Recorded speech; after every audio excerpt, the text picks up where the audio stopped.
माशाअल्लाह जी, ये थे इस इलाका की इल्मी शख्सियत, मरकज़ अफ़कार इस्लामी के बेहतरीन मुआविन मौलाना नूर हाशिम साहब।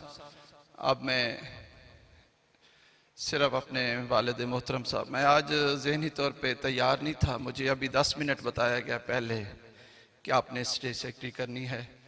वालिद साहब के वफ़ात के बाद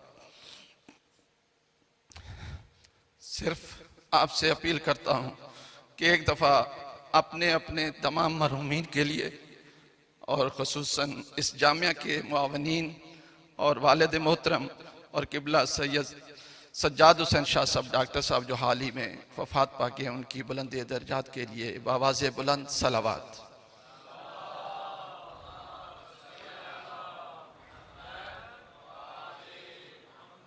अब आपके सामने किबला व काबा अल्लामा अनीसुल हसन खान साहब, मरकज़ अफ़कार इस्लामी के बेहतरीन कारकुन, अपने मखसूस अंदाज में इस नहजुल बलागा कॉन्फ्रेंस से आपको महसूस फरमाएंगे। जनाब मोहतरम अनीसुल हसन खान साहब।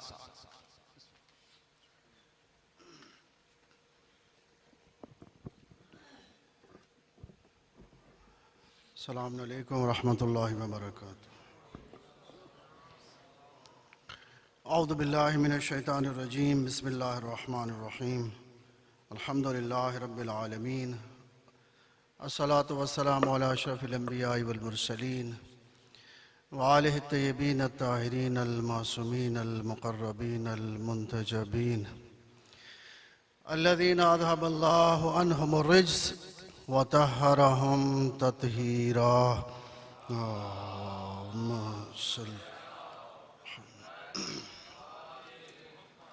ला सियमा अला बक़ियतिल्लाह फ़िल अरज़ीन रूहि व अरवाहुल आलमीन लितुराबि मक़दमिहिल फ़िदा वल्लानतु दाइमतु अला आदाइहिम अजमईन मिन यौमि अदावतिहिम इला क़ियामि यौमिद्दीन। अम्मा बाद फ़क़द क़ाल अमीरुल मोमिनीन अली इब्न अबी तालिब अलैहिस्सलाम फ़अय्ना तज़हबून व अन्ना तुफ़कून वल आलामु क़ाइमा वल आयातु वाज़िहा वल मनारु मंसूबा। सलवात पढ़िए बआवाज़ बुलंद।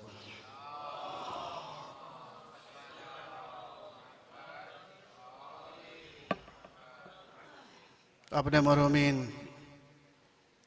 इस मरकज़ इल्मी के बानियान, मुअस्सिसीन, मुआविनीन जो इस दुनिया से जा चुके हैं और जो अभी ज़िंदा हैं, उन सब के मरहूमीन की बुलंदी दर्जात के लिए, इस इदारा की दिन दुगनी रात जुगनी तरक्की के लिए और मरकज़ अफ़कार इस्लामी के सरबराह हुज़ुर इस्लाम वल मुस्लिमीन किबला मौलाना मकबूल हुसैन अलवी और इस जामिया के तमाम खिदमत गुज़ारान की तौफ़ीक़ात खैर में इजाफ़ा के लिए बावाज़ बुलंद सलवात पढ़ें। अल्लाहुम्मा सल्लि।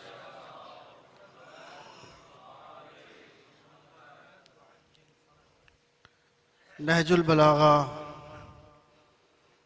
अमीरुल मोमिनीन के खुतबात, मकतूबात और आपके अक़वाल ज़र्री का एक बेहतरीन मजमुआ है,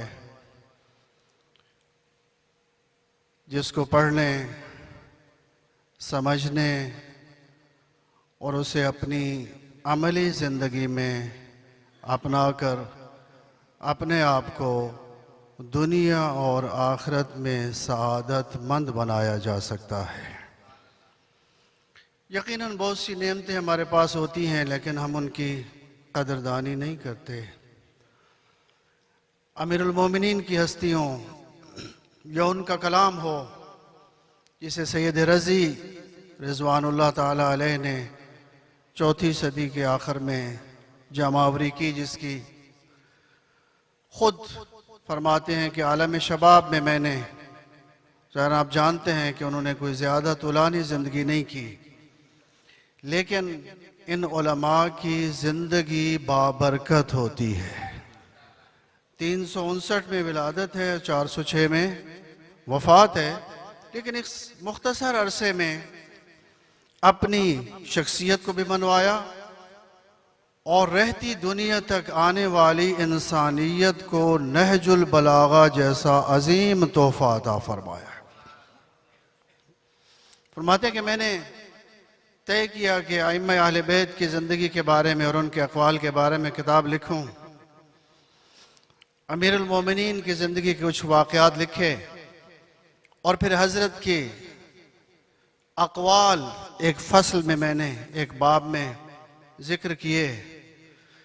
लेकिन पढ़ने वाले इस कदर लुत्फ़ अंदोज़ हुए और हैरत ज़दा हुए, शगिफ्त अंगेज़ हुए कि मुझसे फरमाइश की कि मैं फ़कत इन्हीं चंद अक़वाल पर इक्तिफ़ा न करूँ बल्कि अमीरुल मोमिनीन के खुतबात और मकतूबात को भी जमावरी करूँ।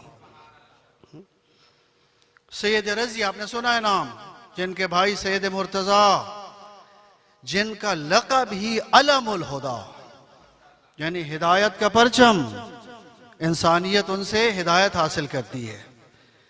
सैयद रज़ी नहजुल बलागा के बारे में खुद इरशाद फरमाते हैं कि अमीरुल मोमिनीन का ये कलाम खूबियों का एक ऐसा मजमुआ है कि जिसका मुकाबला मुमकिन नहीं है। ये कलाम उमड़ता हुआ एक दरिया है जिसके बहाव से टक्कर नहीं ली जा सकती।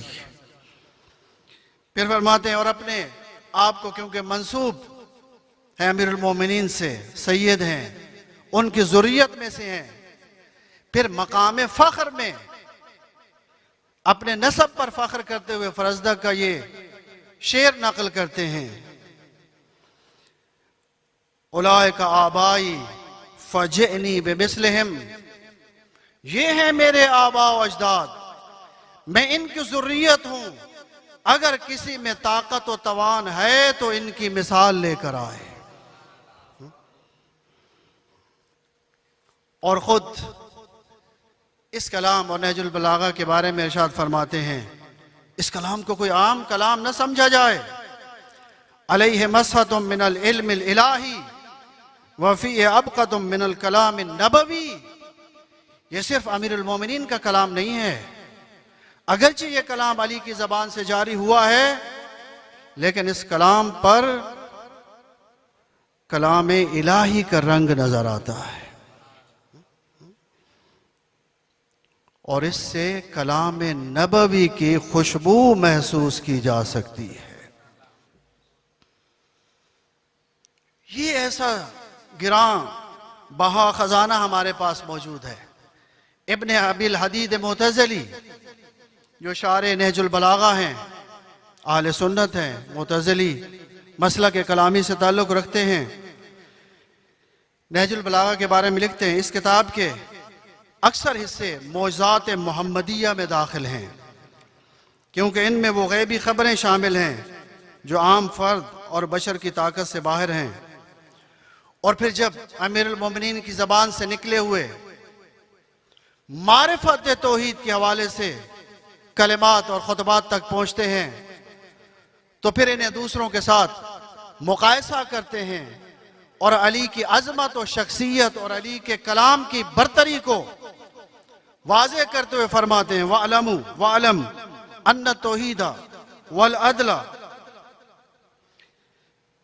वल मबाहिस शरीफतल इलाहिया मा उरिफत इल्ला मिन कलाम हाज़र रजुल व अन्ना कलाम गैरिही मिन अकाबिर सहाबत लम यतज़म्मन शैअन मिन ज़ालिका असलन वला कानू यतसव्वरूनहु वलौ सव्वरूहु लज़करूहु वहाज़िहिल फ़ज़ीलतु इंदी आज़मु फ़ज़ाइलिही मिन आज़म फ़ज़ाइलिही।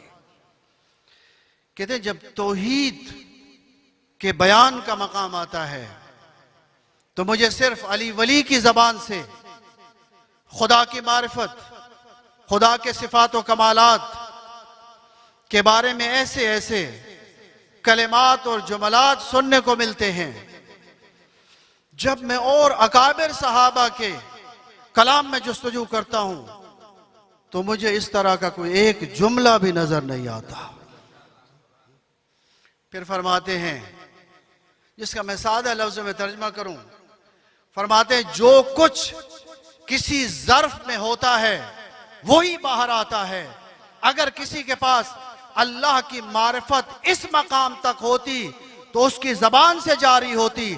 अली की ज़बान से अल्लाह की तौहीद और मारिफ इलाहिया का जारी होना इस बात की दलील है कि अली का सीना ही मारिफत तौहीद का खजाना है। सलवात पढ़िए बावाज़ बुलंद।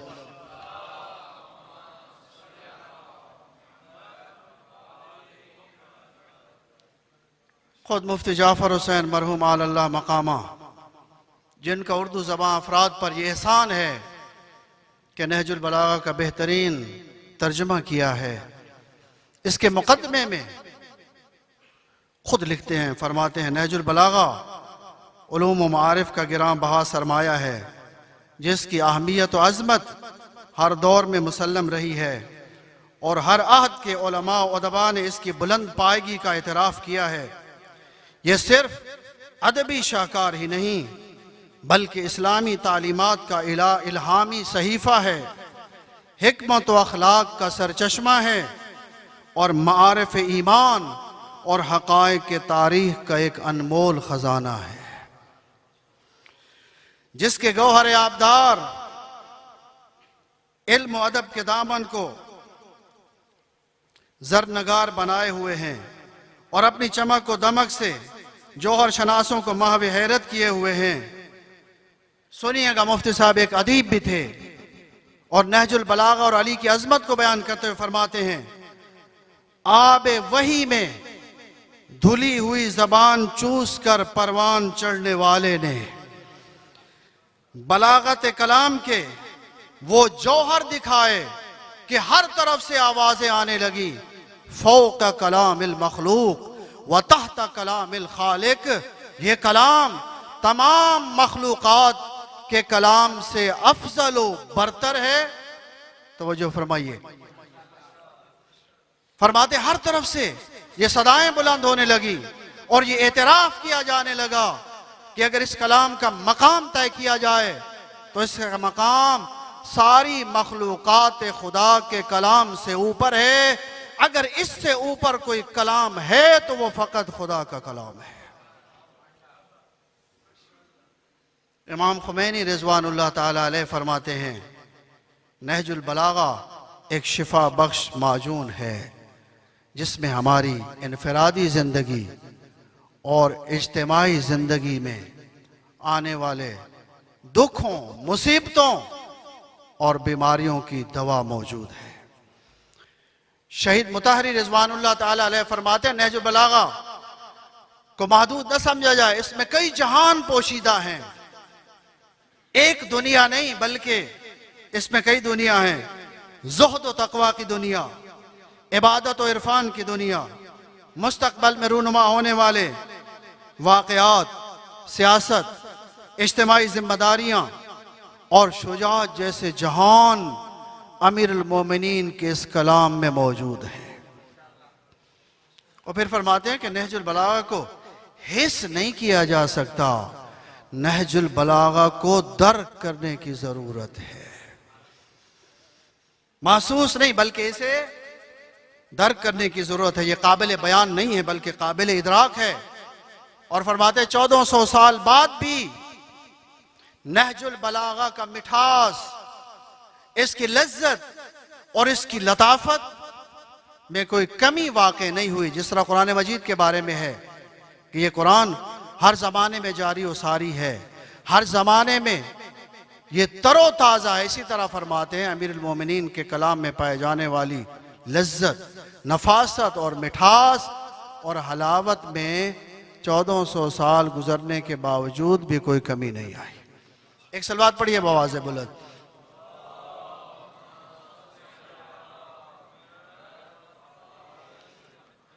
आज हमारा मुआशरा मुख्तलिफ मसाइब, आलाम और परेशानियों का शिकार है, जबकि हमारे पास दो गिरां बहा खजाने मौजूद हैं।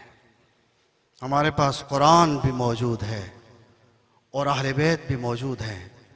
तभी अमीरुल मोमिनीन हमें मुतवज्जे करते हैं और फरमाते फ़ाइना तज़हबून, तुम कहाँ जा रहे हो, तुमने कौन सा रुख इख्तियार कर लिया है, व अन्ना तो फ़कून, तुम्हें कहाँ ले जाया जा रहा है।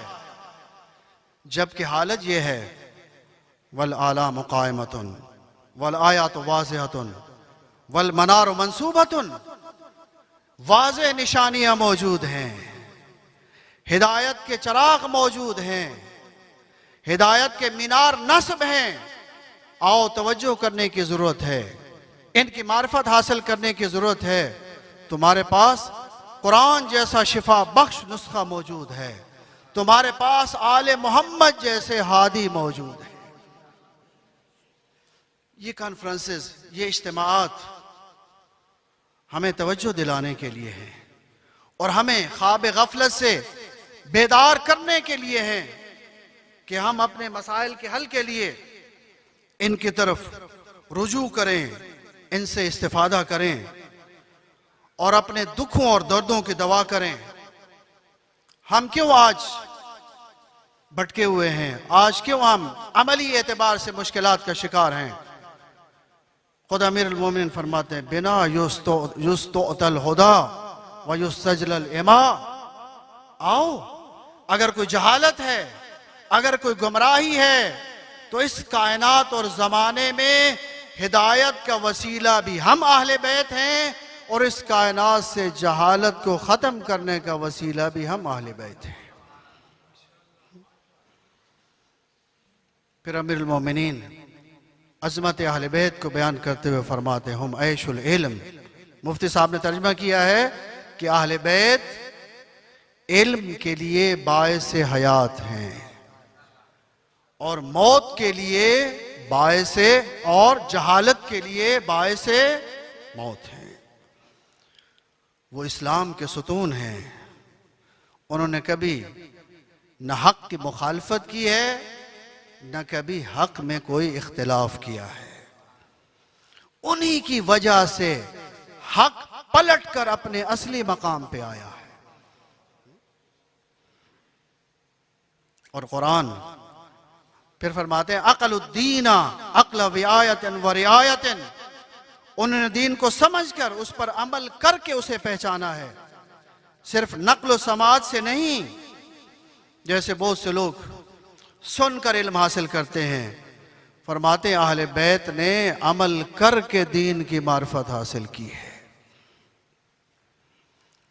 और उन्हीं अमीरुल मोमिनीन की वसीयतों और नसीहतों में से एक नसीहत हिकमत नंबर 150, जिसके बारे में सैयद रज़ी फरमाते हैं अगर इस किताब में अमीरुल मोमिनीन का कोई खुतबा ना होता, अमीरुल मोमिनीन का कोई और मकतूब ना होता, अमीरुल मोमिनीन का कोई और कौल ना होता, फकत अगर हिकमत नंबर 150 और अली का यही एक कौल मौजूद होता, फरमाते हैं मुर्दा दिलों को जिंदा करने के लिए काफी था, ख्वाब गफलत में सोए हुए इंसानों को बेदार करने के लिए काफी था, वाज़ो नसीहत के लिए काफी था और इबरत हासिल करने वालों के लिए इबरत के तौर पर अली का सिर्फ एक कौल काफी था। आए इस नहजुल बलागा के कारवान का हिस्सा बने। राहबर मुअज़्ज़म फरमाते हैं कई मराहिल हैं नहजुल बलागा की तरफ जाने के। पहला मरला नहजुल बलागा को पढ़ना है, फिर नहजुल बलागा को समझना है, फिर नहजुल बलागा पर अमल करना है। फरमाते हैं मकाम में अफसोस है कि अभी हमने पहला मरहला भी तय नहीं किया, अभी हमने नहजुल बलागा से उन्स पैदा नहीं किया, हमने अभी नहजुल बलागा को पढ़ा नहीं है। उसको समझने का मरहला उससे अगला मरहला है, फिर उस पर अमल करके अपने आप को दुनिया और आखिरत में सआदतमंद बनाना उससे अगले मराहिल हैं। दुआ करता हूँ अल्लाह ताला हमें इन मराहिल को तय करने की तौफीक अता फरमाए। और तबर्रक के तौर पर अमीरुल मोमिनीन ने जब मोहम्मद इब्न अबी बकर को मिस्र का गवर्नर बनाया, जो ख़त उन्हें लिख के दिया, मिन जुमला उसमें जो नसीहतें फरमाई। उन नसीहतों में से एक नसीहत ये थी, सल्ल सलात अल वक्ति हल मुअक्कत लहा। ए मोहम्मद इब्न अबी बकर, नमाज को अपने मुकर्ररा वक्त पर अदा करना। फिर फरमाते कि ऐसा ना हो अभी फुर्सत है, नमाज का टाइम नहीं आया, वक्त से पहले पढ़ लेना, ऐसा भी न करना। और ये भी न करना कि अभी कोई काम है, कोई मसरूफियत है, कोई मशगूलियत है। खबरदार ऐसा न करना कि किसी मसरूफियत की वजह से नमाज को ताखीर में डालना।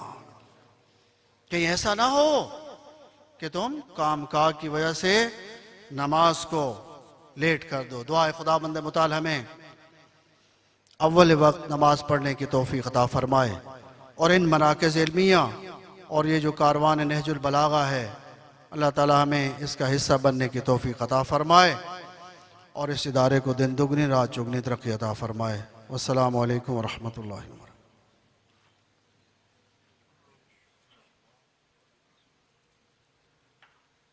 माशाअल्लाह, ये थे मरकज़ अफ़कार इस्लामी के अहम रुकन और हमारे इस जामिया जाफरिया के बुनियादी मुआवनीन में से जनाब अनीसुल हसन खान साहब अपने मखसूस अंदाज में बयान फरमा रहे थे। खुदावंद ताला इनकी ज़बान में मज़ीद तासीर अता फरमाए। अब बिला ताख़ीर मैं मेहमान शख्सियत किबला मौलाना सैयद अली रज़ा नकवी साहब ऑफ लाहौर से मुल्तमिस हूँ कि वो ज़ेब मिंबर हों।